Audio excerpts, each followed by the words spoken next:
بسم الله الرحمن الرحيم والصلاة والسلام على نبينا محمد وعلى آله وأصحابه أجمعين أما بعد. It's a pleasure to be here. As the uncle was saying, my name is Tarek. I'm the Imam of the Mission Viejo Masjid, Orange County Islamic Foundation, where Sheikh Yasser Fezagha used to be. So I am continuing his mission, I guess, if you want to say that. And I've been there for just over 2 years now. Sheikh Muhammad went and did the youth group, and he told me, why don't I come and take his place. So the topic's title for today is the Quranic method for dealing with anxiety. Now, any Muslim, no matter how much they practice, how little they practice, all Muslims will agree that the Quran is meant to serve us, right? It's meant to give us something, to offer something. We're supposed to be able to use it. Yet in our times, it doesn't seem like it's really benefiting us that much. At least a lot of people feel that way. And I'll give you an example. You know, I'm sure all of you have heard of sabr, patience, and the virtues of patience. And you have to be patient. And so many verses of the Quran said, be patient. And it's just a simple concept to digest. Very easy, okay? When something goes wrong, you got to be patient, right? You got to wait, and Allah subhanahu wa ta'ala will respond. Yet when something actually does go wrong, it seems like that patience isn't there. It seems like, wait, I know this, but it's not helping me right now. And this is a reality. SubhanAllah. So how is it that we can extrapolate the tools from the Quran in a manner that when it's time to benefit from it, we know how to use it? And the Quran, no doubt, gives us many tools. And that's really what guidance is. When Allah subhanahu wa ta'ala says it's hudan lil muttaqeen, it's guidance for those who have piety, what Allah subhanahu wa ta'ala is saying is that the Quran teaches us, it gives us tools to use whenever we need it. And it gives us different tools. So patience is a tool. And tawakkul, dependence on Allah subhanahu wa ta'ala, is a tool. And so on and so forth. And when the time is right, we use it. We need to learn how to do that. And today specifically I want to talk about anxiety. And to do that, let's take a step back from the Quran. Because part of understanding the Quran is understanding the context in which it was revealed. So go before the Quran was even revealed. Think with me at a time when the Prophet ﷺ was, in his 30s, before he took the Quran, before the Quran was revealed to him. Look at his life.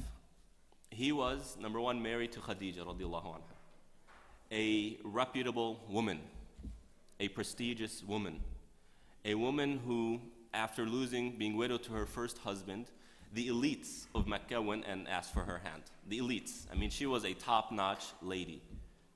That was his wife. And he had 4 daughters from her.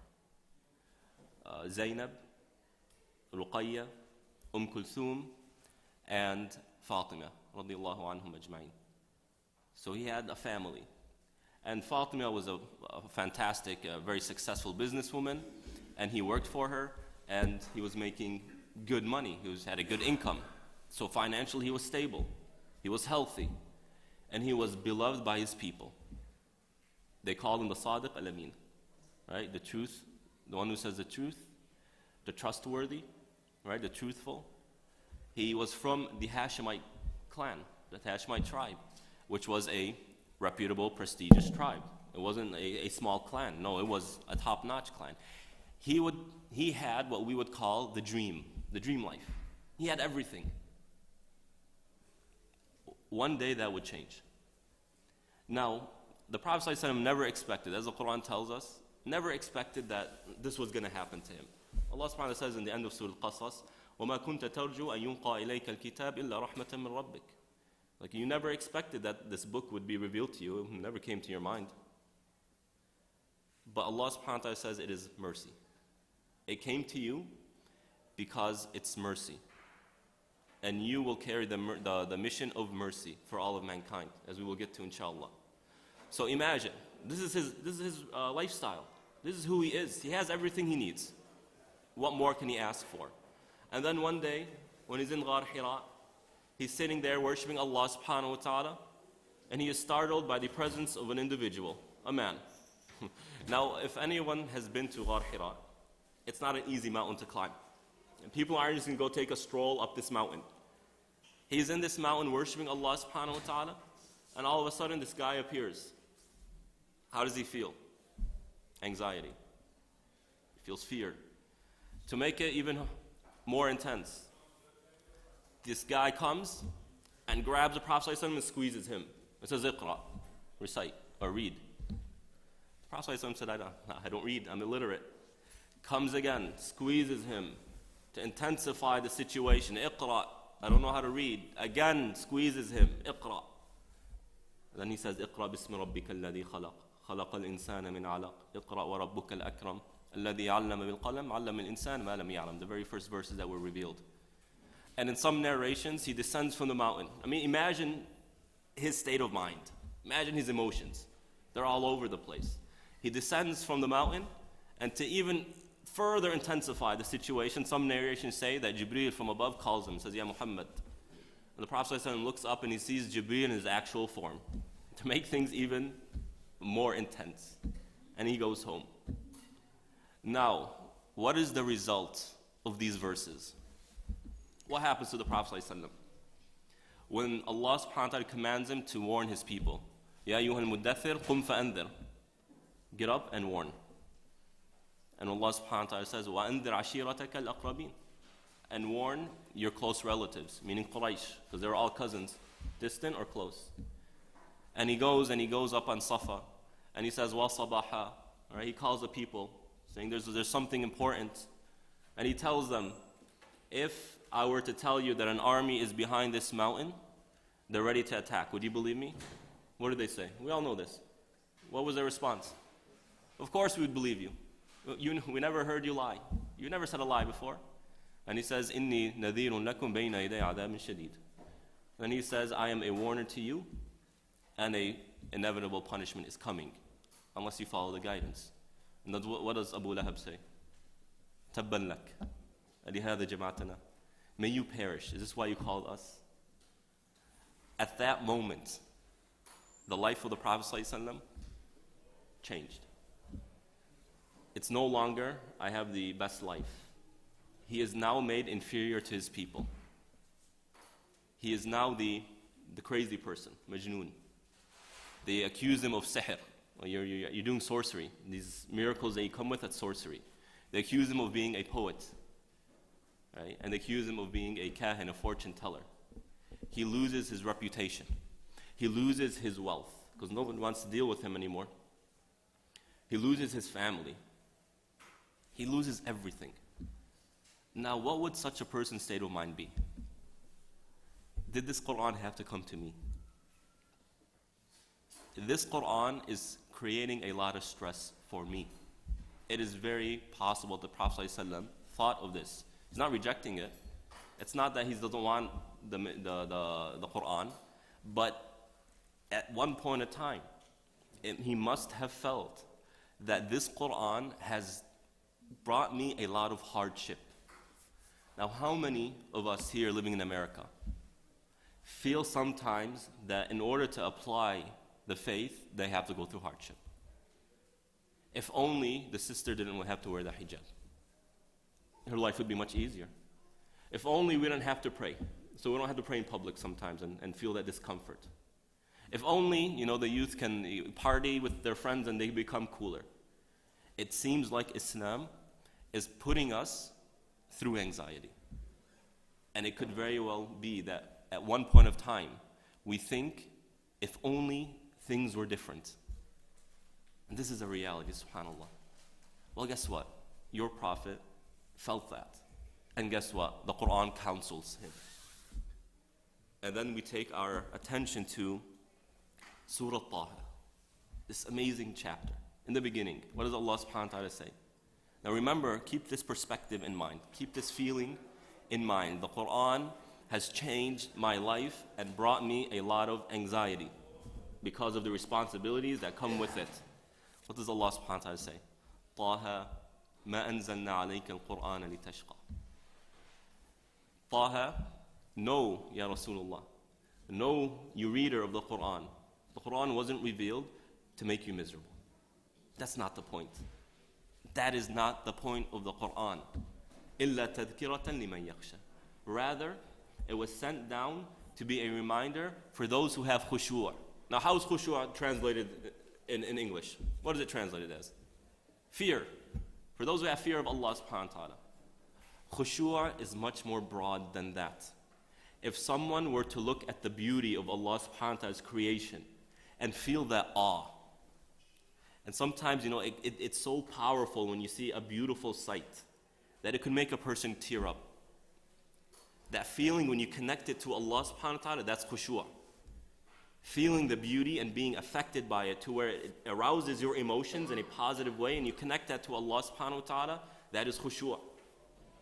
To be happy when Allah subhanahu wa ta'ala responds to your dua, that is khushu'. To be humble in prayer and listen and feel the beauty of the Quran, feel that happiness the Quran brings you, that is khushu'. So khushu' is far greater than fear. It's more than that. So Allah subhanahu wa ta'ala says, the purpose of the book is to talk to your emotions and to remind your emotions. And we have a beautiful verse in the Quran, a very commonly known verse. What is it? أَلَا بِذِكْرِ اللَّهِ تَطْمَئِنُّ الْقُلُوبِ. Indeed, by the remembrance of Allah do hearts find rest. And therefore, when you link these two verses, Allah subhanahu wa ta'ala is saying the purpose of this Quran is to talk to your emotions so that you find rest, so that you find tranquility, so that you find peace. That is the purpose of the Quran. It is not to bring hardship to anyone. However, as we will go on, you'll find that sometimes hardship, right, is key to finding that happiness. So when the Prophet ﷺ goes through that anxiety, now one can say, why didn't Jibreel just come and just spill it out from the beginning? Why did he come and squeeze the Prophet ﷺ? Well, maybe it is to bring out that emotion of anxiety, because it does something. But what the Quran does, it takes that anxiety, it takes that fear, it takes that happiness, it takes that sorrow, and channels it and directs it to Allah subhanahu wa ta'ala. And therefore, one is able to reap the fruits of these emotions. Inshallah, as we will go on. So think about that. How sometimes you feel that emotion if Islam was just a little bit different. If Islam was more compatible for our context. And by the way, don't think that that is a sign of weak iman. That is a sign of emotion which Allah subhanahu wa ta'ala has created us with. And who's better than Maryam alayhi salam? How many people are better than Maryam? But what did she say in the Quran? When she was giving birth to Isa alayhi salam. What did she say? يَا لَيْتَنِي مِتُّ قَبْلَ هَذَا وَإِن كُنْتُ نَسِيًا مَنْسِيًّا. She said, I wish I died before this came. Before Jibreel came to me and blew this. Because she knew what's going to happen. She knew. Right? She knew that they're going to accuse her. And it's going to harm not only her reputation, the reputation of her father and her mother. Which is exactly what happened. She said, I wish I had died before this. Not just died. Not just buried. I wish I didn't exist to the point where I was not even a memory in a person's mind. Nasiyan mansiya. Not even a memory. Because of the hardship she knew was going to befall her because of that. And she was right to say that it's going to harm even the reputation of her father and mother. They said, what did they say? Ya ukhta Harun, ma kana abuki imra'a saw'in, wa ma kanat ummuki baghiya. He said, oh sister of Harun, that was kind of praising her. You're a chaste lady. We know you to be a righteous lady. Your father wasn't an evil person, and your mother wasn't a prostitute. How did this happen? Right? It is okay to feel that. But what's not okay is to use it in the wrong way. Now look at sometimes what happens in a tragic situation. Let's say the worst possible scenario, the loss of a child. May Allah subhanahu wa ta'ala protect us. Sometimes that loss of a child leads a person to atheism. And they say something like, if Allah subhanahu wa ta'ala exists, why do you take away my child? Why do you put me through all that pain? Yet sometimes the loss of a child leads a person to piety. Why? Because it's how they used and processed that emotion of anxiety. So don't think that feeling at one point in time where sometimes the thoughts come, if only this wasn't there, right? Don't think that that's a sign of weak or bad iman, but rather it's something that we feel Allah created us this way. We need to learn how to utilize that in a positive manner. So going back to Surah Taha, the Quran is meant to talk to our emotions and to deal with it and to help us channel it and direct it in the right manner. So it is a reminder for those who have khushu'ah, tadhkiratan liman yakhsha, and then Allah subhanahu wa ta'ala continues. And He says, تَنزِيلًا مِمَّنْ خَلَقَ الْأَرْضِ وَالسَّمَاوَاتِ الْعُلَى. It is a book, it is revelation sent down from the one who created what? The earth and the high heavens. Look at the world around you. How long have scientists and scholars been studying the world around you? Millennia. Since the Greek philosophers, even before that. And look how much we are still learning. When you look at the universe around you, and how often does the Quran direct our attention to the natural world around us? It does that because it's fascinating. And then it tells us who is the one who created all that. Look at the world around you and look at the system in which Allah subhanahu wa ta'ala created it in. Look at the stars and the constellations. Are they not in order? Are they not placed with such precision to where if the earth was a little bit further away from the sun or a little bit closer to the sun, this planet would not be viable for life? Look at the precision. Look at this earth and how it functions. Water comes down and you have these mountains. And it channels this water, it becomes streams. And then you're able to benefit from it. And then after it rains, agriculture comes out, vegetation. There is a system that we can study and we can predict. Meteorology, what is that? It's predicting. Based on what? A system which Allah subhanahu wa ta'ala placed. And when you look at that, and when you realize this system, you have to appreciate that the one who created this universe with such precision, putting everything in its proper place, then know that the one who revealed the Quran put every single verse, every single word as it needs to be. And the scholars of tafsir, what do they say? They say if you were to take any word in the Quran and find all these synonyms and replace it, you will find that the one the Quran used is the best one. That is the one who sent down the Quran. Every single verse is where it needs to be. Every single ruling is what it needs to be. Every single word is as it needs to be said. SubhanAllah. And sometimes, being in academia, we hear all these weird notions, all these strange opinions that are coming out on the left and on the right, and this and that is the Quran. The Quran doesn't say this when it does, and the Quran doesn't say that when it did. It's a big mess. And sometimes even I myself feel, if only it were just clearer so that these people wouldn't argue. If only it was just a little bit clearer. But you know what? It is as clear as it needs to be. And even if what I wanted to be clearer was clearer, know that they'll find another way around it. That's a reality. The issue isn't the clarity of the Quran, the issue is the heart in which the Quran is talking to. We need that khushu' in order for us to really reap the fruits of the Quran. So the Quran, telling the Prophet ﷺ, although you are going through anxiety because of your role as a messenger, know that every single verse of the Quran was sent down when it needed to be sent down, and is said the way it needed to be said. So don't let that cause you to despair. Don't let these people who criticize you and say, oh, what does this mean and what does that mean? And the Quran, one time you say this and one time you say that, and is it this? And don't let them deceive you. The Quran is as it needs to be. So it is a book which was revealed by the one who created the earth and the skies. SubhanAllah. Ar-Rahmanu ala al-Arsh istawa. Oh, this is powerful. Okay, Allah subhanahu wa ta'ala created this universe. And then He says He is Ar-Rahman, the benevolent, the most merciful, the compassionate, who is above the throne. What is Allah subhanahu wa ta'ala telling us? He is saying He is above the throne, meaning He is governing this entire universe. And look at the name He used to refer to that. Mercy. And therefore nothing happens in this universe. No decree is made, no decree isn't made, no ruling is given, no ruling isn't given. No event happens, no event doesn't happen, except that the decree comes from Allah, the most merciful. And that mercy is trickling down on this universe. So although you feel anxious, you have that anxiety because of the people, and although we might feel uncomfortable living in a society where we feel like we're the other, you're just those people over there, right? Know that Allah's decree for us to be here in this time, in this place, with these rulings and these responsibilities is part of His mercy. It's about us trying to see it, as we will get to inshallah.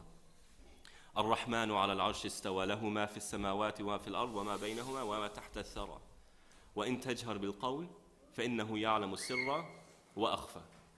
And if you speak out loud, then know, Ya Muhammad, Allahumma salli wa sallim ya Muhammad, then know, O reader of the Quran, that Allah subhanahu wa ta'ala hears the secret, right? As-sir, the secret, and what is less than a secret.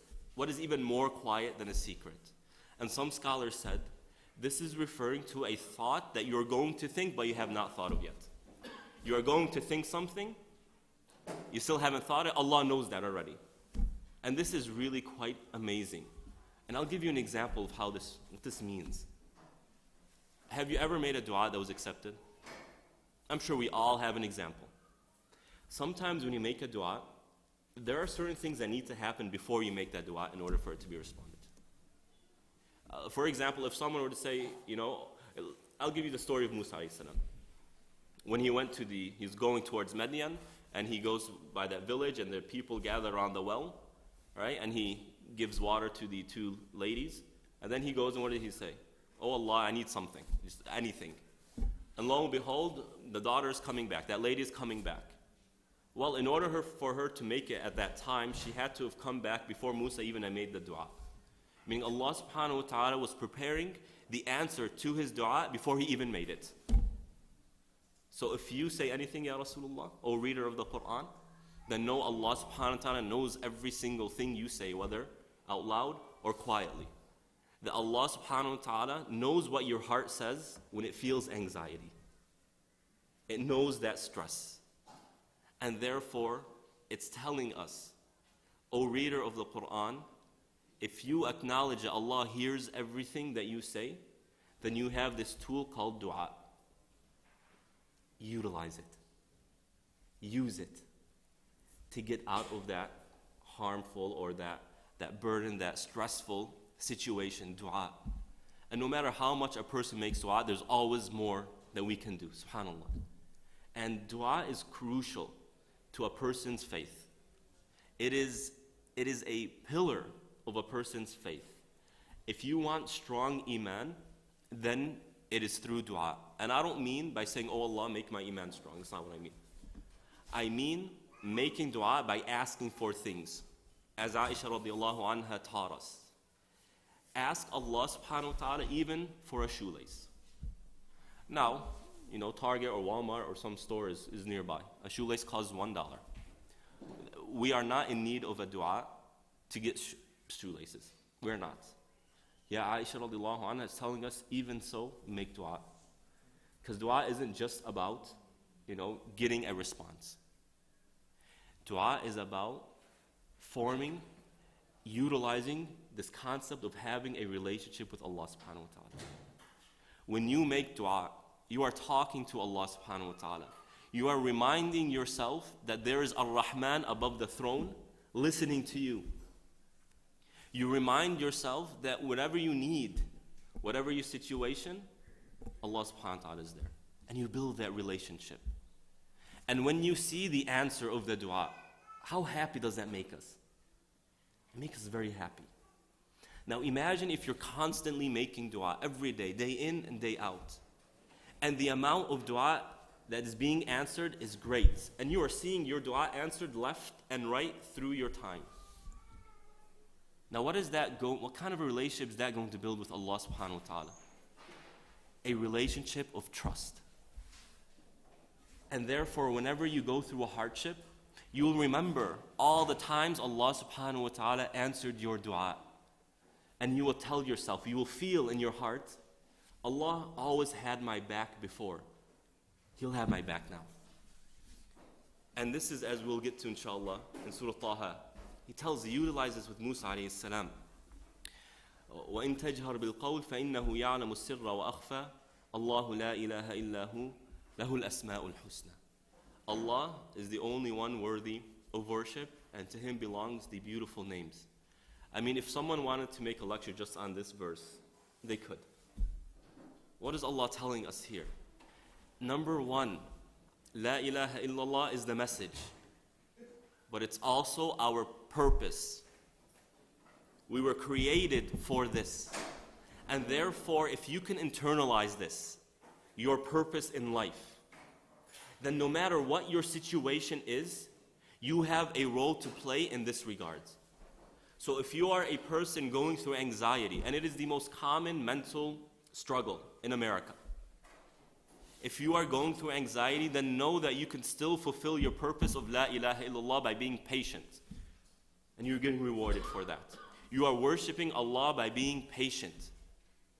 And if you are going through, ease, you're going through happiness, and you are grateful to Allah subhanahu wa ta'ala, you are worshiping Him by being grateful. And you are getting closer to Him. And you're fulfilling your purpose. Subhanallah. And this is what the Prophet ﷺ meant when he said, عَجَبًا لِأَمْرِ الْمُؤْمِنِ. The reality, the situation of the believer is fascinating. If a hardship befalls them and they are patient, that's better for them. And if ease befalls them and they're grateful, and that's better for them. Because regardless of the path, if you apply these two concepts, patience and gratitude, you are fulfilling your purpose for which you were created. So no matter where you are on the spectrum of life, if you recognize that your role, your purpose is La ilaha illallah, nothing can take that away from you. No loss is too great to take that away from you. No authority, no power, no person can take that away from you, because that's something in the heart. So Ya Rasulullah, O reader of the Quran, the anxiety that you feel is not something that goes in vain. It's not something without meaning or vision. Rather, it's helping you fulfill that role, as we'll get to inshallah, in the story of Musa alayhi salam. Lahul asma'ul husna. To Him belongs the beautiful names. Another way of improving your iman, strengthening it, another way of dealing with anxiety is looking for the manifestation of Allah's names and attributes in His creation. A very easy example. We live in Southern California, and the environment here is absolutely breathtaking, subhanAllah, and it's green now. When you go out and you see the scenic image in front of you, what do you say naturally, without thinking about it? What do you say? Subhanallah. You say it naturally, because immediately you link what you see to the one who created it. And that relieves a lot of the stress. And psychologists say being in nature helps alleviate stress, subhanAllah. Why? Because now you are in the creation of Allah subhanahu wa ta'ala. You are seeing His beautiful names and attributes manifested right in front of your eyes. And that alleviates it. And look at what Allah subhanahu wa ta'ala tells the Prophet ﷺ in Surah Al-Furqan. And He says, this is so powerful. وَإِذَا رَأَوْكَ إِن يَتَّخِذُونَكَ إِلَّا هُزُوًا أَهَذَا الَّذِي بَعَثَ اللَّهُ رَسُولًا إن كاد ليضلنا عن آلهتنا لولا أن صبرنا عليها فسوف يعلمون حين يرى العذاب من أضل سبيلا أرأيت من اتخذ إلهه هواه أفأنت تكون عليه وكيلا أم تحسب أن أكثرهم يسمعون أو يعقلون إنهم إلا كالأنعام بل هم أضل سبيلا. Allah subhanahu wa ta'ala, He narrates to us what the pagans of Quraysh used to tell the Prophet ﷺ. And if they see you, they make fun of you. They take you as a joke. They ridicule you. Allah didn't find better than this guy to be the messenger. Imagine that. I mean, for some of us who maybe went to college or through school here, bullying is a big issue in the Muslim community. And they feel this. And they did the same exact thing to the Prophet ﷺ. They would look at this guy, right? Previously, before the Quran, as I said, the Prophet ﷺ was someone reputable, a sadiq al-amin. They would be happy when they see him. Now, they ridicule him, they mock him.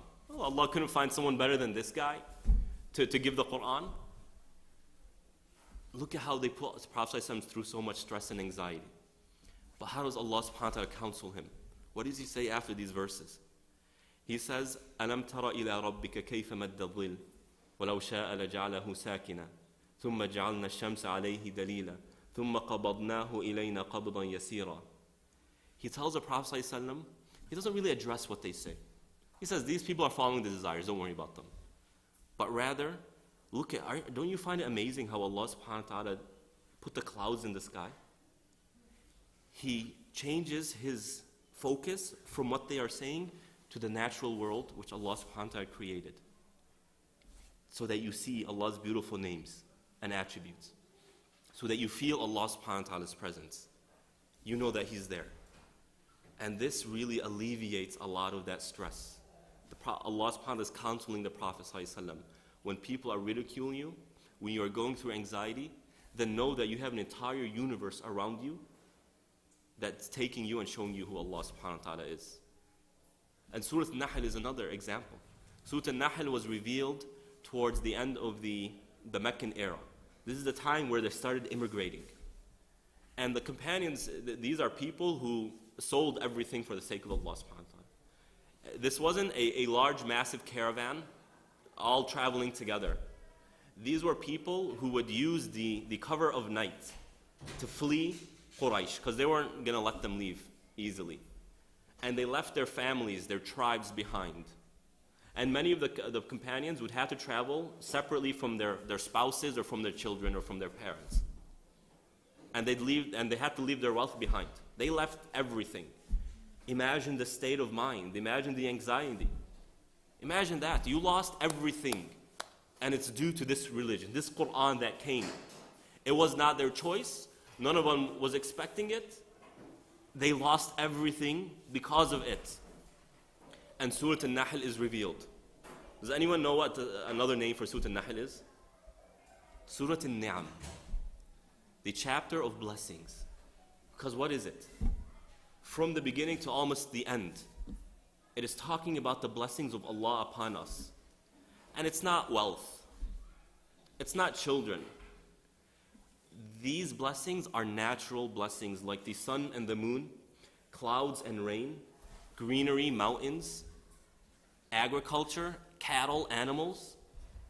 These are things that we all see in our daily lives. Everyone has access to this. Everyone can appreciate it. You don't have to be rich to have access to these things. You don't have to be intelligent to have access to these things. It is something that Allah subhanahu wa ta'ala, it is a God-given right for every single human being to enjoy these things. So, O companions, do not think all your blessings are gone.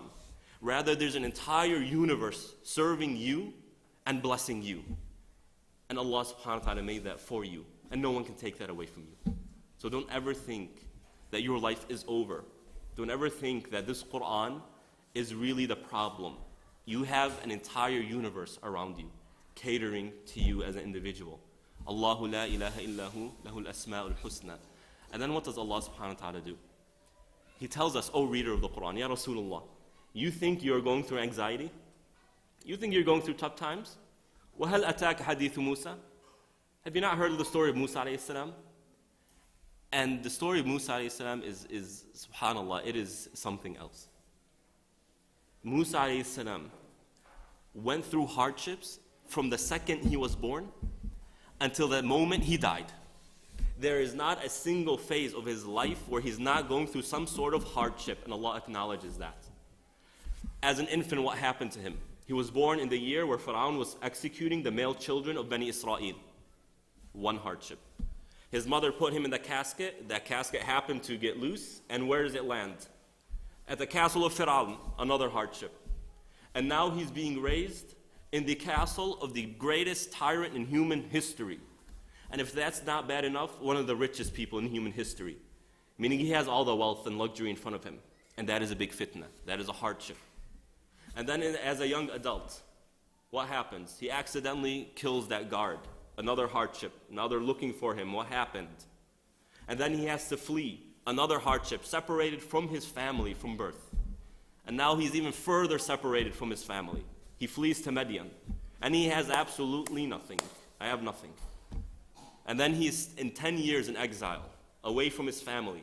And if anyone has lived in a place, other than your birthplace or your home country, you can appreciate how hard it is to deal with homesickness. It is one of the worst feelings. 10 years. And then finally says, I'm going to go back. I mean, who knows if there was any communication between him and his family? Who knows if he had time to tell his mom, I need to leave. We don't know. 10 years. And now it's, you know what? I'm finally going back. I'm finally going to go see my mom. What happens? Allah subhanahu wa ta'ala calls him. He said, okay, you're going back, go to Fir'aun. An even greater hardship. But can you imagine that? You're trying to, you're 10 years, you fled him. Now you're going back, you just want to see your family, and Allah tells you go. Go to talk to Fir'aun. Another hardship. And the dispute between Musa and Fir'aun, it wasn't a few days. It wasn't a few months. It wasn't a few years. It's decades they were at it. And it kept getting worse until the point where his people said, Ya Musa, udhina min qabli an ta'tiyana wa min ba'di ma ji'tana. We were harmed before you came and even after you came. It became so hard that they couldn't do anything. They couldn't even leave their homes. And then they left. And now they're at the Red Sea. And Fir'aun is coming. Another hardship. Allah gets him through that. And is it over? Fir'aun drowns. Is it over? He has even a bigger fitna to deal with his people. And we saw what they did to him, subhanAllah. From the moment he is born to the moment he died, he went through hardship. And Allah subhanahu wa ta'ala acknowledges that. He says, وَفَتَنَّاكَ فُتُونًا. We tested you one hardship after another, after another, after another. What does Allah subhanahu wa ta'ala say right after that? وَاصْطَنَعْتُكَ لِنَفْسِي. And previously, in those verses, وَلِتُصْنَعَ عَلَىٰ عَيْنِي. Meaning Allah subhanahu wa ta'ala, as He is the one who created the heavens and the earth and placed every single star in its proper place, He placed all of these hardships in your life, Musa. Why? So that you become Musa alayhi salatu wasalam. So that you become the most mentioned name in the Quran. So that you become the most mentioned story in the Quran. Someone who is celebrated and praised by billions of people for thousands of years. That's why. وَفَتَنَّاكَ فُتُونًا. But there's something else that's going on in the story of Musa alayhi salam. In every single phase of his life, Allah subhanahu wa ta'ala was sending him help. So when he was an infant, a child growing up in the castle of Fir'aun, who was there helping him and raising him? Asiyah, one of the greatest women ever to step on this earth. When he accidentally killed that guard, Allah subhanahu wa ta'ala sent him a person and said, Musa, they're coming to plot. Go, leave. When he left and now he's in exile, those two ladies were there. And those two ladies brought him to their father. And now Musa has a wife, a family, and a job, and shelter. And then now he goes back. And Allah subhanahu wa ta'ala says, go to Fir'aun. What does he say? I need help. He said, you got Harun as a fellow prophet. Help them with that. Here's a stick. Helps you. Put your hand in your pocket, take it out, a miracle.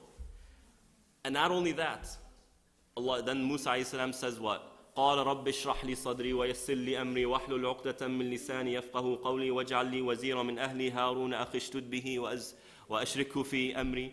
Right? He asks for things. And Allah subhanahu wa ta'ala says, قال قد أوتيت سؤلك يا موسى وَلَقَدْ مَنَنَّا عَلَيْكَ مَرَّةً أُخْرَى. SubhanAllah, the more you analyze the beginning of Surah Taha, the more fascinating it is. Allah subhanahu wa ta'ala says, you got it, Musa. Your requests are answered. And then He says, and this is another time we have fulfilled a favor for you. And then He reminds him of his past and tells him, as I mentioned earlier, Musa, we have always had your back before. Know that I will always have your back. And therefore, my dear brothers and sisters, when you apply the Quran, when you start extrapolating the tools the Quran has to offer, and you start seeing it manifest itself in your life, you start building this trust with Allah subhanahu wa ta'ala, where you will tell yourself, Allah has had my back before, I am going through a hardship now, or the next time I go through a hardship, I know Allah will have my back before. Again. And this is what Allah tells Muhammad, the Prophet ﷺ, in Surah Al-Duha. وَالضُّحَى وَاللَّيْلِ إِذَا سَجَى مَا وَدَّعَكَ رَبُّكَ وَمَا قَلَى وَلَلْآخِرَةُ خَيْرٌ لَكَ مِنَ الْأُولَى وَلَسَوْفَ يُعْطِيكَ رَبُّكَ فَتَرْضَى أَلَمْ يَجِدْكَ يَتِيمًا فَآوَى وَوَجَدَكَ ضَالًا فَهَدَى وَوَجَدَكَ عَائِلًا فَأَغْنَى. Here Allah subhanahu wa ta'ala is telling the Prophet ﷺ, because he thought that at one point the revelations, there was a short period where it stopped coming down. So the Prophet ﷺ thought Allah subhanahu wa ta'ala is mad at him, or forgot him, or left him. So Allah subhanahu wa ta'ala does something very interesting. He counsels the Prophet ﷺ's concern, his anxiety. And he says, Ya Muhammad, Allahumma salli wa sallam ala Muhammad. He says, were you not once an orphan and we gave you shelter?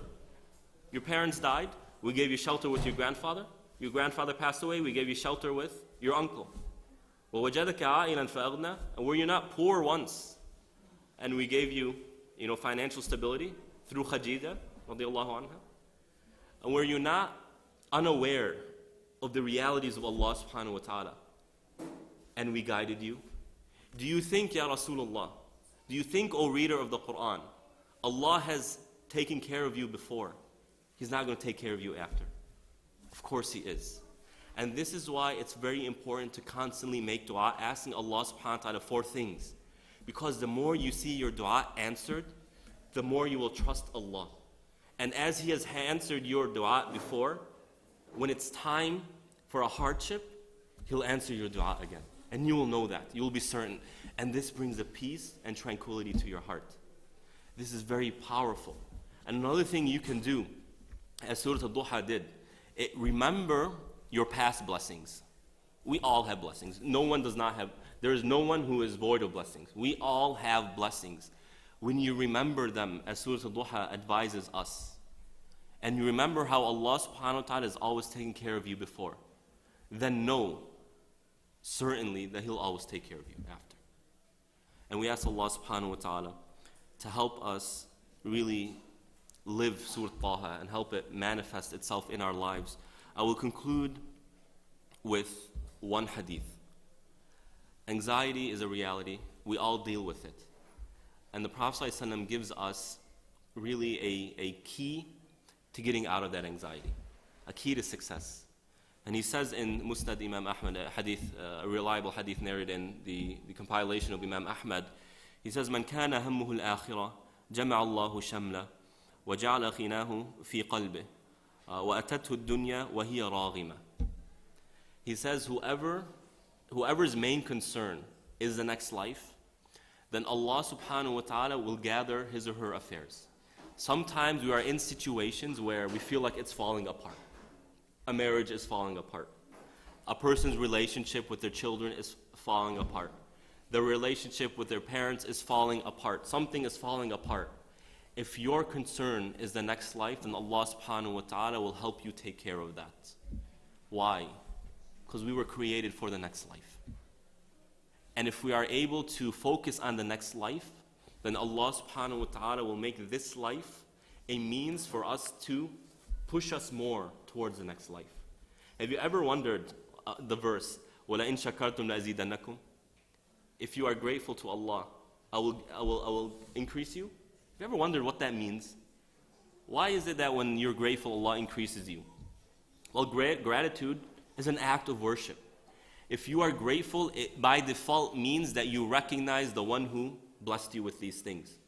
And by recognizing these blessings as being from Allah subhanahu wa ta'ala, you will love Him more. Because we as human beings, it is natural for us to love those who do good for us, those who do us a favor. It's natural. And if we realize that this is a blessing and that is a blessing, and we connect it to Allah subhanahu wa ta'ala, we'll say, look at how Allah has blessed me. How can I not love Him? And now you have turned these blessings, these worldly pleasures, into a means, a channel through which you get closer to Allah subhanahu wa ta'ala, through which you increase your rank in the next life, and therefore Allah is going to increase you so that you use that to get even closer to Him. SubhanAllah. By remembering your past blessings, you build that relationship with Allah subhanahu wa ta'ala, and you will be able to get through any hardship because you know that the one who has blessed you before will always bless you. Why would He ever stop that?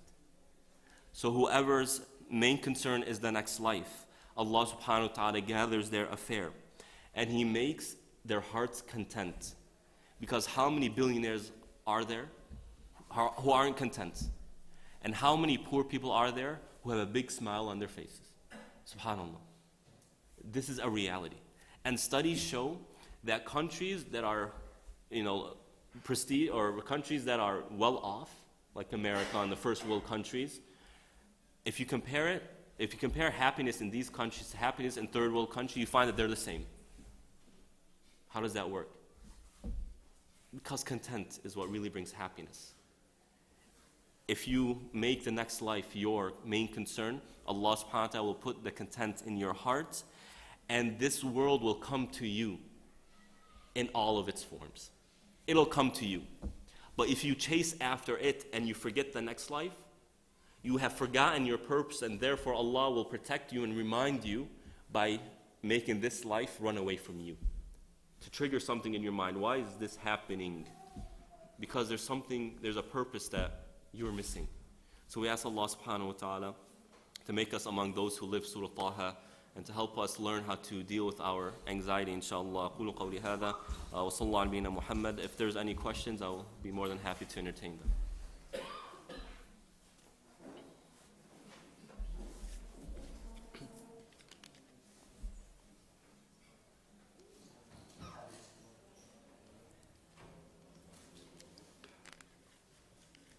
Questions could be about anything, this topic or...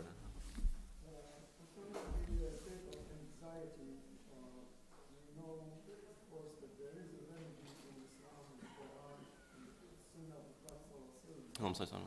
Sometimes the chemistry of the individual is so disturbed that he or she may not help themselves by themselves through the Quran because they ignore what is given to them.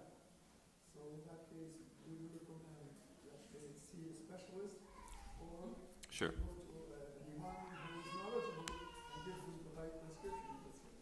I say both. Right, so the question is, do I recommend people go see a specialist, a psychologist? Of course. This isn't to say that there aren't other tools that we can use, but this is a tool.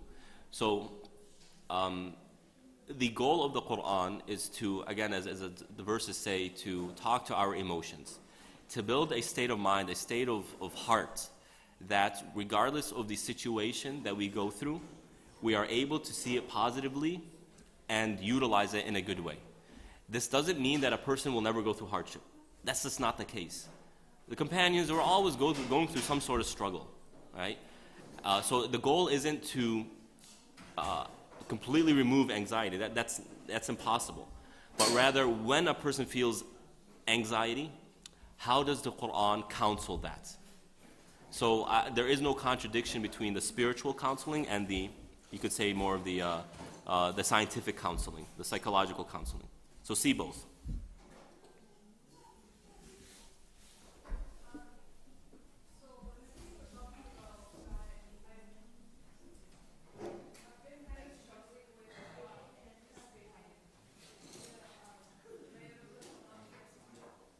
What is it? Right.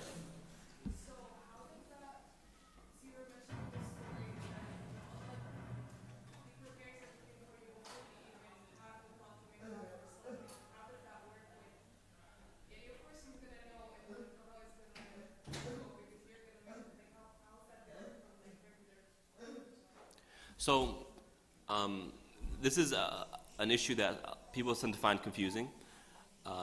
The Quran mentions two books, right, that has to do with Qada and Qadar.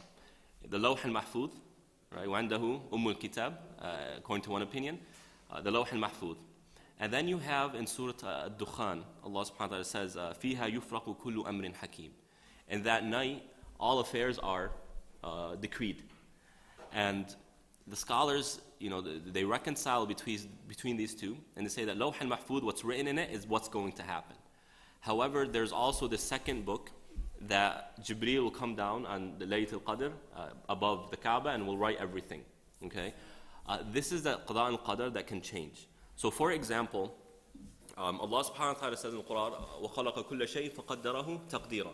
He created everything and He made it a modern term, say in a systematic way. So when you look at the natural world, there's a system. And you can study that system, derive laws. Well, the same thing for the spiritual realm. Right? There's a system. And the Prophet ﷺ points this out. Right? فَأَمَّا مَنْ أَعْطَى وَاتَّقَى وَصَدَّقَ بِالْحُسْنَى فَسَنُيَسِّرُهُ لِلْيُسْرَى وَأَمَّا مَنْ بَخِلَ وَاسْتَغْنَى وَكَذَّبَ بِالْحُسْنَى فَسَنُيَسِّرُهُ لِلْعُسْرَى. To make a long explanation short, what this is saying, the Prophet ﷺ is saying that the system which the religious realm, the spiritual realm revolves around is if you do good, you find good. And if you do bad, you find the bad. Right? You won't find a pious person who's being punished. Allah subhanahu wa ta'ala on the day of judgment, someone who's prayed and stayed away from sins is not going to say, okay, you're going to go to hellfire. It's not the way it works. Right? Nor is Fir'aun, Allah will say, okay, Fir'aun, it's okay, go to paradise. It's not the way it works. There's a system at play. So it could be that someone is doing wrong, right? They're on the wrong path, and based on this system, the punishment is coming. Meaning there's a certain threshold a person reaches in sin, where once they go beyond that, the punishment comes. It could be that they're about to reach it, yet they make a dua, right, that changes that qada and deflects it to another path. So this becomes it's very abstract, because there are so many factors at play, and so many factors that we don't even know are at play. So it becomes a little bit confusing. What we should take from the hadith is that one of the ways Allah subhanahu wa ta'ala answers dua is by preventing a hardship or a calamity that was going to befall. Does that make sense? So some people say, I made dua and I don't see it answered. No, Allah answers all dua, but the way He answers it is different. Sometimes it is by preventing a hardship. And look, brothers and sisters, how many times Allah knows that we could have been in harm's way, yet something happened where it took us away. Who knows? You could be walking on the street one day and there's someone who is about to kill you. May Allah subhanahu wa ta'ala protect us. Yet Allah subhanahu wa ta'ala does something because of a dua you made and prevents it. That's one of the meanings of His name, Al-Latif. Does that answer your question?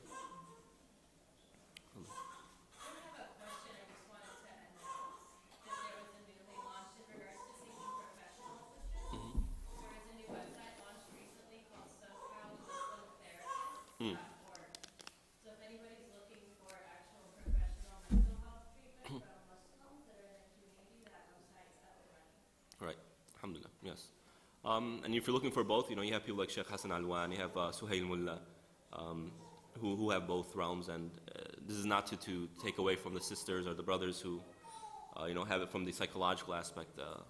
But it's there. You seek the help, and inshallah Allah subhanahu wa ta'ala will help you out.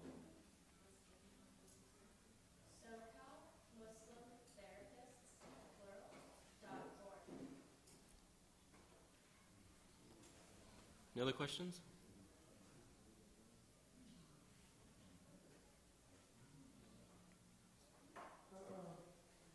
When that anxiety reaches a certain level, like a person loses hope completely in Allah subhanahu wa ta'ala and thinks about suicide. What's the verse? A person thinking, alhamdulillah, Allah subhanahu wa ta'ala has forgiven this ummah for what they think, so long as they don't act upon it, as the Prophet ﷺ teaches us. And as the concluding verses of Surah Al-Baqarah say, if a person thinks about suicide, it's not a sin. Right? It's not a sin. I'm sorry? If he commits it, well, today is confusing times. Talking to experts in the field, there is the notion that some people who commit suicide, there's some mental instability. And therefore, there is an illness, and we might be able to consider that as not the suicide which the Prophet ﷺ was referring to. That's what we hope. So, what we say, may Allah subhanahu wa ta'ala forgive anyone who has committed suicide. It is forbidden, yes, but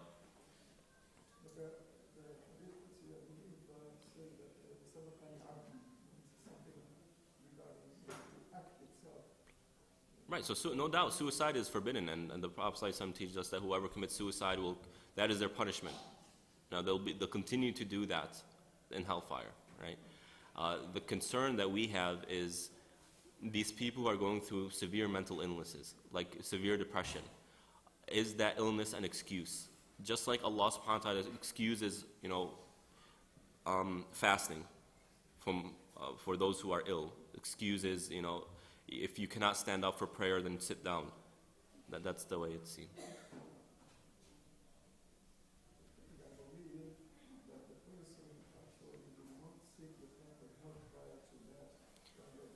Allahu alam. Allahu alam. Allahu alam.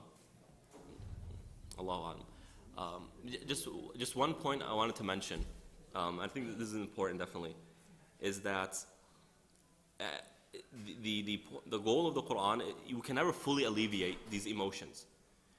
The Prophet ﷺ always felt, sadness or whatever. That's how Allah created us. The goal is, when we go through these, we have an optimistic view. And I'll give you an example. So, the 9th year of Hijrah, Allah subhanahu wa ta'ala, the Prophet ﷺ commands everyone, all the able-bodied males, to get the stuff ready. They're going to Tabuk. And it was summer. And it was a hot summer. And if anyone has been in Saudi Arabia in a hot summer, you're talking about 120 degrees. And there's no AC, there are no cars, they're on camels and walking under the sun.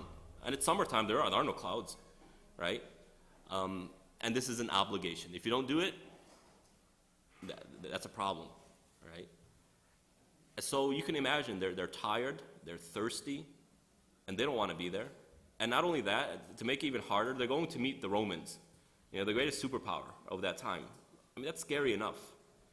So one can ask, they ask, why didn't Allah just do that in the winter? Why couldn't He made it in the winter? Or at least make the summer cooler? Allah could have done that, right? What does Allah subhanahu wa ta'ala say in the end of Surah Tawbah? He says, ذَلِكَ بِأَنَّهُمْ لَا يُصِيبُهُمْ ظَمَأٌ وَلَا نَصْبٌ وَلَا مَخْمَصَةٌ فِي سَبِيلِ اللَّهِ وَلَا يَطَؤُونَ مَوْطِئًا يَغِيظُ الْكُفَّارَ وَلَا يَنَالُونَ مِنْ عَدُوٍّ نَيْلًا إِلَّا كُتِبَ لَهُمْ بِهِ عَمَلٌ صَالِحٌ. That they don't feel thirst, they don't feel hunger, they don't feel fatigue. They don't take a step for the sake of Allah, except that they're rewarded for it. And therefore, anyone who's going through hardship, anyone who's trying to be patient, going through a certain situation, do not think that an ounce of that patience does not go unrewarded. It is rewarded, and is fulfilling the greatest goal, and that is to make it to paradise. Allah Ta'ala. Just two comments. With regards to anxiety, there is a positive anxiety too. Somebody can be anxious to do a good deed, right?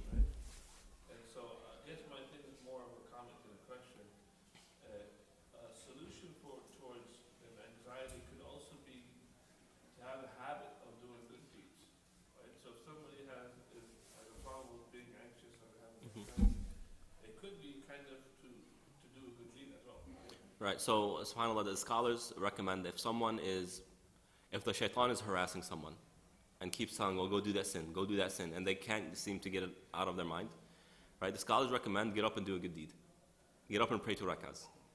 And kind of sensitize yourself to that, to where if the shaitan comes and starts telling you to do bad, you automatically respond with good. And then the shaitan will stop telling you, right? Because, okay, I'm telling him and he's actually doing more good deeds. I got to stop telling them. So you have stuff like that. Also, with regards to anxiety, I think when it becomes an issue is when anxiety is attached to isolation. And you have a lot of people that are suffering from anxiety, but when they have a group or a support group or networking, that helps a lot of people as well. Sure. I mean, all these are legitimate tools.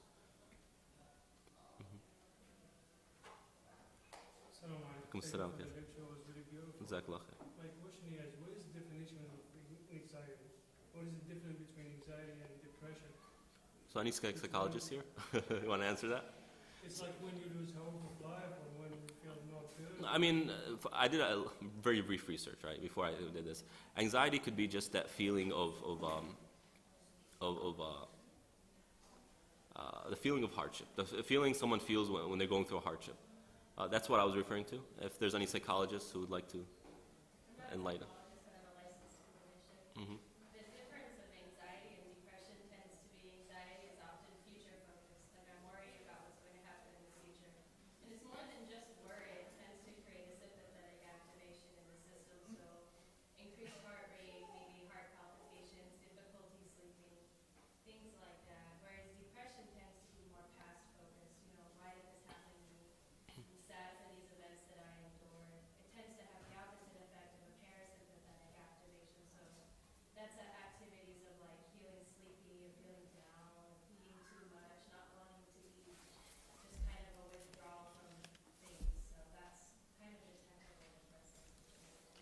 Jazakallah, thank you. Answer your question? So when you start like worrying about the future, what's going to happen in the future, this is an anxiety. Yes. And when you think about the past, is the depression. Like when you have a problem that you cannot find a solution, that feeling, what do you call that feeling? Is that real? The problem that it depends on your arousal state. You know, it can be anxiety about, man, why did I say that to somebody? I said too much. I'm speaking in front of all these people I don't know. I can't believe I said all that. That can be anxiety too. But it's more like how your heart feels about it. Is it something that's causing you to really race and think about it and get very worked up about it and to have lots of kind of obsessive thoughts? Or is it more like I'm feeling sad? Yeah, because sometimes people come like and tell you like we have a problem in life and I don't know, anxiety. And you try like I want to know like the right definition, so maybe we can help them, you know. So you can like tell him or guide him for something to do to get out of that situation. So Right. or he has to go and see that. Right. So, I mean, from a spiritual perspective, I won't talk on behalf of the counselors. It's not my expertise. But from a spiritual perspective, the talk was really revolved around that. So part of it is constantly making dua, and again, not dua, oh Allah, alleviate this or take. That's good. That's fine. But making dua and asking for things. The Prophet ﷺ says, whenever you're in sujood, then put a lot of effort to make dua. Now Aisha says, even for a shoelace. Why? Because when you see your dua manifested in your life, it builds that trust with Allah subhanahu wa ta'ala, and it gives you that tranquility, that peace of mind that Allah has always taken care of me before, He'll always take care of me. And although this is, uncomfortable for me, I respect the fact that Allah subhanahu wa ta'ala has never let me down before. Right? Sure.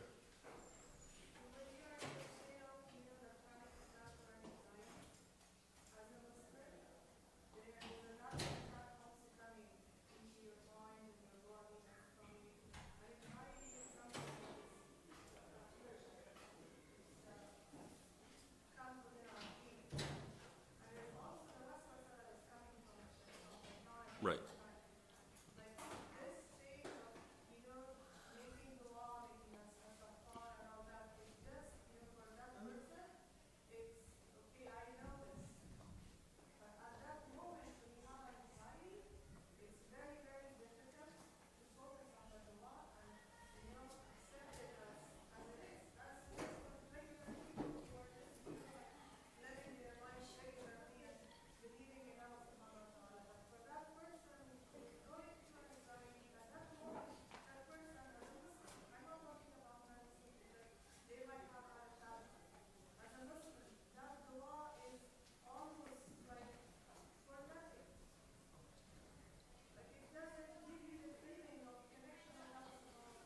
Sure. So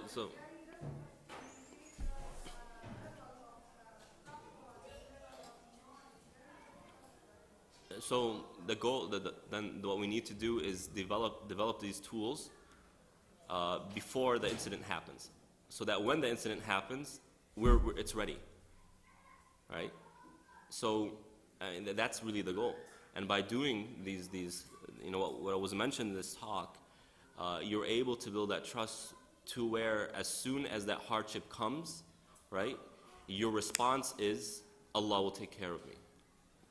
And then it alleviates a lot of that pressure, a lot of that fear. That is the goal. And this, by the way, it's not something that comes overnight. It's not something you just make a dua for and it comes. It's something you need to develop.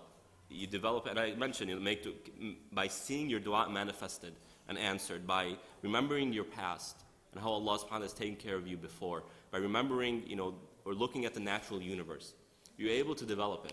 To where even, sometimes Sahaba were killed. I mean, was their iman not high? But at that point, they said, I trust Allah subhanahu wa ta'ala, this is the best decision. That's the goal.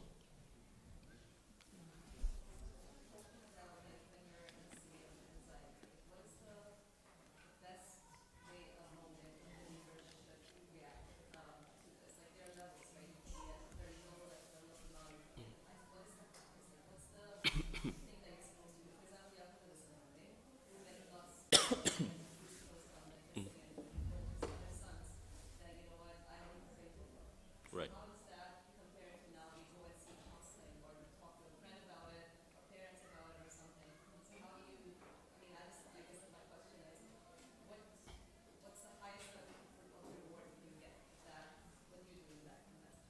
when it comes to the level of reward, there's no limit, right? There's never a limit to, okay, this is the highest you could get. There's always more. So, could you just repeat the question again? The question is, like how, like when, I guess when he said Yaqub is not enough to take him, that Mm-hmm. he just kept it within himself. I'm not sure if it was like, whether it was mentioned, like, being aloof and alone is like a form of like, just like anxiety going to that level of depression. I'm not sure how he reacted to it, but now we say it's okay to go seek counseling and all of that stuff. Mm-hmm. So how do we compare that? Like, because his patience is described as submitted, Right. the rest of the patients. So do we take example from that, or is it okay to seek counseling? Of course, it's okay. There's no contradiction. There's no contradiction. But bringing up the Yaqub alayhi salam, how is he counseling himself? Right? He says, "Wallahu musta'an ala ma tasifun." Allah subhanahu wa taala He will help me in what you did. Right? So he had that relationship to where he knew that what was going on is by the decree of Allah subhanahu wa ta'ala, and that was enough for him to, he was crying, right? He was going through a big hardship for decades. But that trust in Allah subhanahu wa ta'ala was enough to keep him, to keep those mental illnesses, as we would say, away. And you have other examples in Surah Yusuf where Yaqub would respond in a way that's very spiritual. Right? So it's how do we get to that point? And by building these, by realizing these realities, as Surah Taha points out, Surah Duha and other Surah Furqan, so that you build that trust to where when something does happen, that Allah subhanahu wa ta'ala will take care of it sooner or later. Also by trying to find the way Allah subhanahu wa ta'ala helps. So Yaqub alayhi salam knew that he would be reunited with Yusuf alayhi salam. Why? Because at the very beginning of the chapter, Yusuf tells him of a dream. And he knew what that dream meant. Right? So he knew sooner or later that was Allah helping him. And no doubt I'm sure there were other things Allah subhanahu wa ta'ala was sending as well. Allah sends us these things as well, but I think we just don't look for them. And I think that patience piece is so crucial. The thing you talked about too tonight is the patience, knowing that your panic attack will last forever, your sorrow will last forever, your anxiety will last forever. Exactly, right. In the back, yeah, the end up all that. So I'm a pediatrician, I see other patients as well. Dealing with the anxiety, depression, right? So the main difference between anxiety and depression, of course, the past and present. But another thing is that anxiety or panic attack, this happens mostly acutely. Mostly what? In Acute. a short time. It's not like happening for a long time. It's like a short time interval, become anxious. So as he said that the heart may race, may have palpitation, heart is beating faster, they start sweating, all those things like that. Basically what they feel is like out of control. They are anxious means they are out of control. For example, somebody is driving, they cannot drive. They have to pull over and stop. Whatever it is, like for example, they're sitting in front of everybody. If somebody has something called generalized anxiety, they can't sit in the place like here. They become more panicked. So that is the main definition of anxiety. Depression is a long-term thing. They may have some stress, somebody died in the family, whatever it is, reason is. As I said, they cannot enjoy themselves, they can't eat, they can't sleep, they cannot do the regular stuff. You can see somebody depressed means like they not perform properly, they don't take bath, and they don't take care of themselves. So anyway, the treatment is, I see a lot of patients, Muslim, non-Muslim, everybody. So I tell them the first thing is to believe in Allah, right? Believe in God. So I ask most of the patients, do you believe in God? Almost everybody said they believe in God because they're in trouble, right? Mm-hmm. If they're not in trouble, they may be like, oh, I don't care, whatever. But they are in trouble, so fitra, right? So they are like, yes, I believe in God. Okay. So whenever you are in trouble, believe in God, ask for help. That's number one. Number two, what worst thing can happen to them? They are somebody's anxiety or depression, death, right? So death is already there. Everybody's going to die one day or another. So understand that you're going to die one day or another. Then they're like, oh yeah, you're going to die. So what is the worst thing going to happen? You're already prepared for it, right? Is it true? So they understand, okay, yes, I may die, so what's the big deal? So they are prepared already.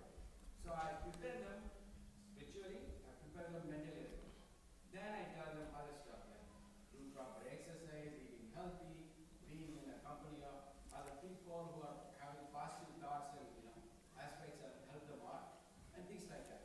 So 1, 2, 3, 4, 5, I tell them, I coach them clearly. Most of them they will read. And some of them I put them on medication, so on and so forth. I think this is a very, very good habit. Interesting. Both cases actually are pure. If Allah says. You should not lose hope in Allah. Yes. That's a good thing. We should never give up on anything. Okay, Yaqub alayhi salam, كان يقول قوم كافرون. all those who disbelieve are the ones who lose hope in Allah subhanahu wa ta'ala. Subhanallah. But the point is, sometimes people try to solve their problem by themselves without seeking external help. And that's where it becomes dangerous. And if they have way by themselves, most of the time they have themselves. So the uncle's saying, if seek help, find other people. Go ahead.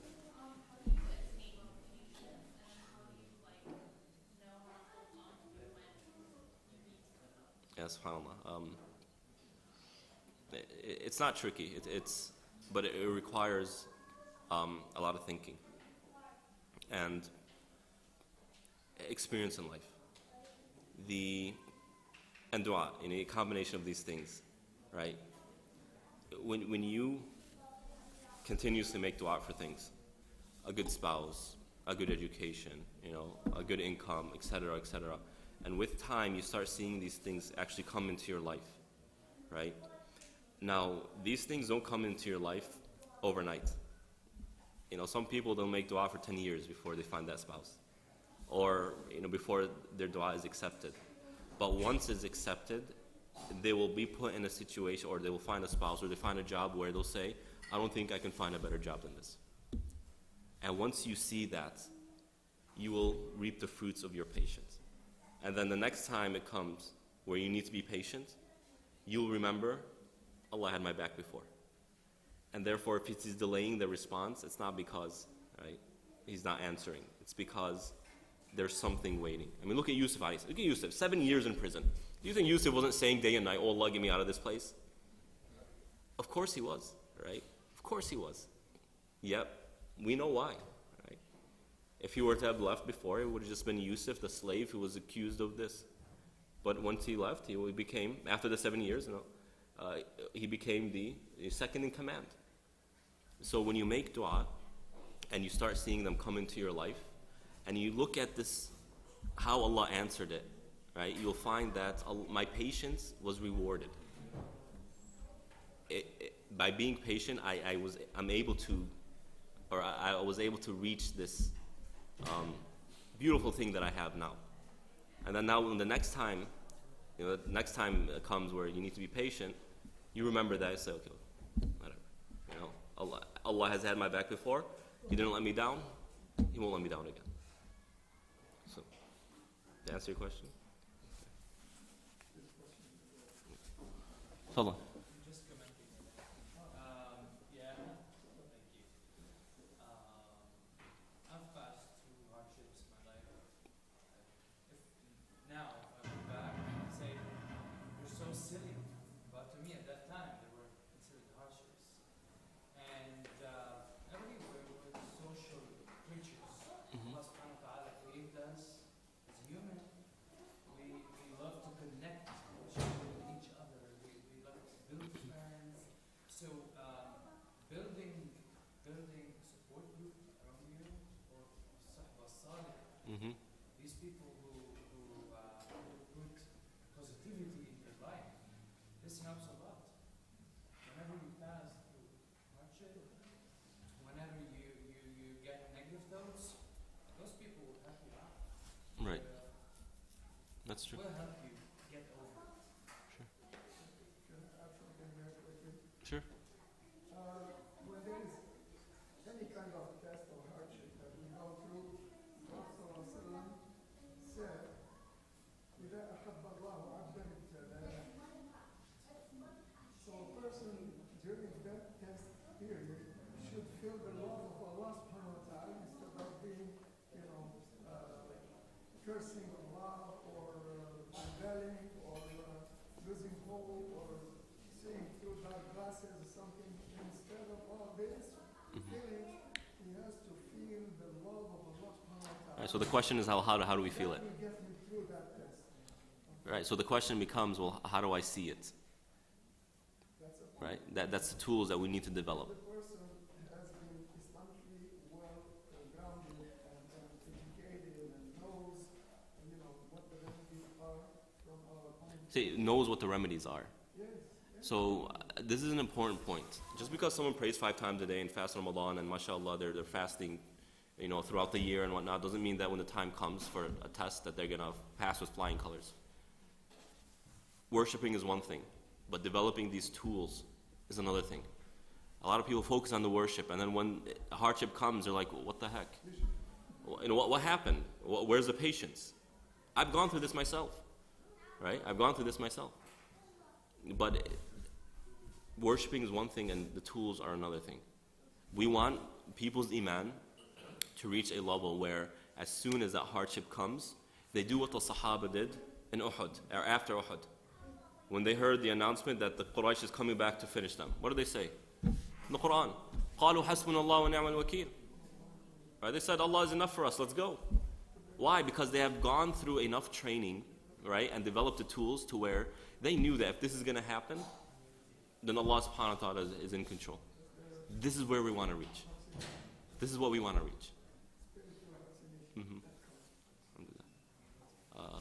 If there's one last question, I'd be happy to answer it. Oh, yeah. There are that also for the dua. We have to learn. And this is common knowledge. You can find it anywhere. Just Google it, you'll find it on a million websites. We want to get a little bit beyond that. The etiquette of dua should be actually a lecture by itself. Sure. Any final questions? This anxiety or depression or hardship can be a trigger for the person to look, again, not being Muslim, practicing, praying, fasting is not enough. You should know Allah. Right. Know deeply. Right, and that's why Allah subhanahu wa ta'ala says in Surah Taha, Lahu al-asma'ul husna. To him belongs the beautiful names. So Muslims, the general Muslim from what I see, they understand these concepts.